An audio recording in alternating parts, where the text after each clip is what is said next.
Alright, so today I want to talk about this story out of CTV News Regina, and it's titled Sask Farmers to Lose 12% of Net Income Due to Carbon Tax. And yeah, the title kind of speaks for itself. This is the state of the carbon tax, that people are losing 12% of their income because a tax that doesn't do anything. And that's kind of where we're at in Canada, that people are so dumbed down, so brainwashed that they're willing to drop their own income by 12%, or I mean the amount of money you'd have at the very least, for something that doesn't work, for the main reason on top of that, something that isn't happening. And like I always say when I mention the carbon tax, even if you believe in climate change and you think it's a big issue, carbon tax has been shown to not reduce CO2 levels. The BC government's own numbers show like a 0.1% drop, or 1% drop in CO2 levels over the last 10 or 11 years.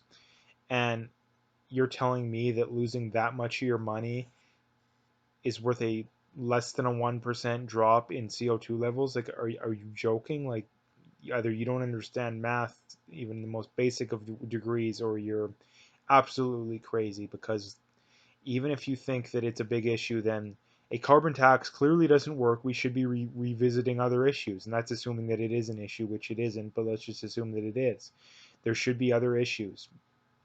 The thing that I always point out when it comes to this kind of stuff, the studies show, and I'm gonna make more videos about this because we need to talk about it more, but the studies show that the average person who believes in climate change, this isn't climate change skeptics, the people that actually believe in it are only willing to pay a very small amount a year to fix the problem. And that makes absolutely zero sense, because if it's a big issue, people would be willing to pay a lot of money.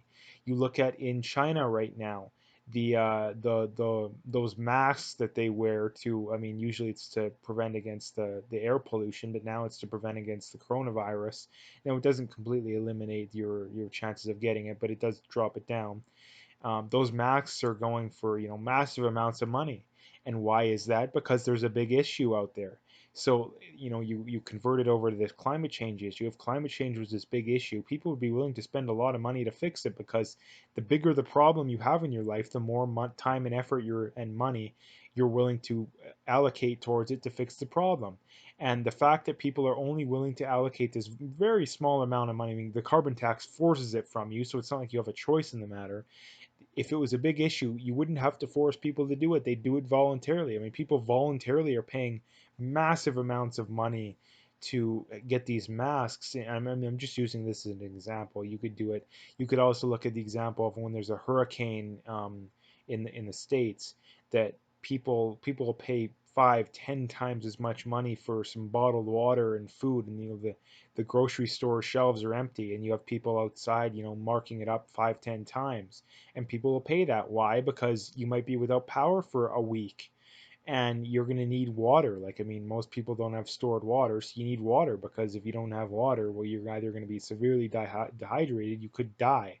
You're going to be really, really hungry. Most people don't have more than a few days, maybe 3, 4 days if they're lucky, worth of food that they could eat, that doesn't need to be, like, if doesn't need to be warmed up or put in an oven or cooked in some way, right? So, like the example being is that if it's this big issue, then people will be willing to spend a lot of money to fix that problem.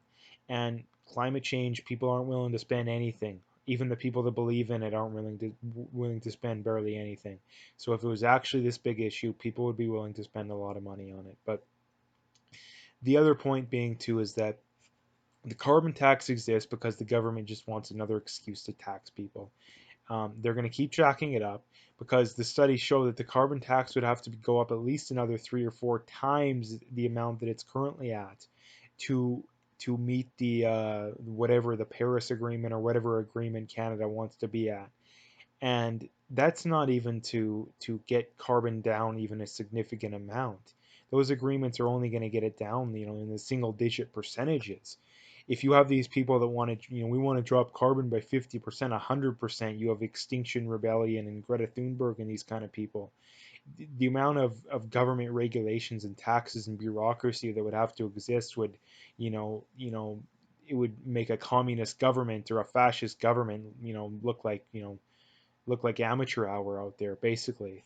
And that's kind of where we're going to be at in Canada. Is that we have two possible paths that we could go down, and that's why a Wexit movement is so enticing and such a good idea, because we could go our own way and Canada could go the rest of the way, and may the best man win.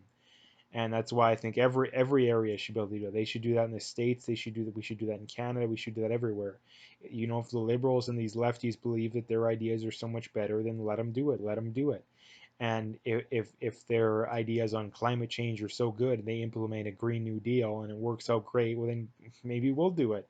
But I mean, when it doesn't, and when things go belly up, well then they're gonna have to look themselves hard in the mirror and be like, yeah, we had these beliefs, clearly not true. We got to turn back and reassess things. Now they won't do that. Most of them won't do that, but at the very least, they'll get what they have coming to them. But the whole point of this video being to go full circle, the carbon tax is hurting people's wallets a lot. The economy in Canada, especially Alberta and Saskatchewan, is really struggling. And if there was no carbon tax, there would be that much more money in people's pocket. And that would help people that much more to be able to pay for things. It's such a very simple concept that um, the liberals, that you have to associate at least some nefarious intentions to them, that if they actually cared about people, they would get rid of it. If they actually cared about climate change, they wouldn't have a carbon tax. They don't care about climate change. I don't even think they believe in climate change, because if they did, they wouldn't have to brainwash people into it. They wouldn't have to repeat it a million times over, because, does anyone have to repeat a million times over and have to tell kids 5 million times that gravity exists? No, you fall on yourself really hard a few times when you're little and you learn, hey, this gravity, you got to worry about it.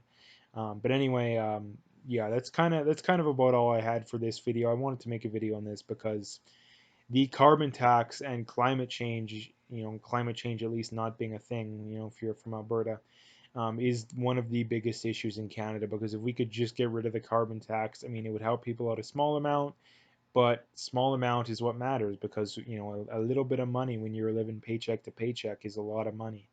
And I think a lot of these elite liberal types don't really understand that kind of stuff. They'd rather virtue signal. But anyway, I'm gonna leave it there. If you like the video, make sure to hit that like and subscribe. And like I said, I do have a PayPal link that you can go to in my description. That if you wanted to donate to me, I'd really appreciate that. And last thing, stay tuned for more videos. I'm gonna keep pumping them out, and I'm very excited because the channel is actually finally starting to grow a little bit. So stay tuned for more videos.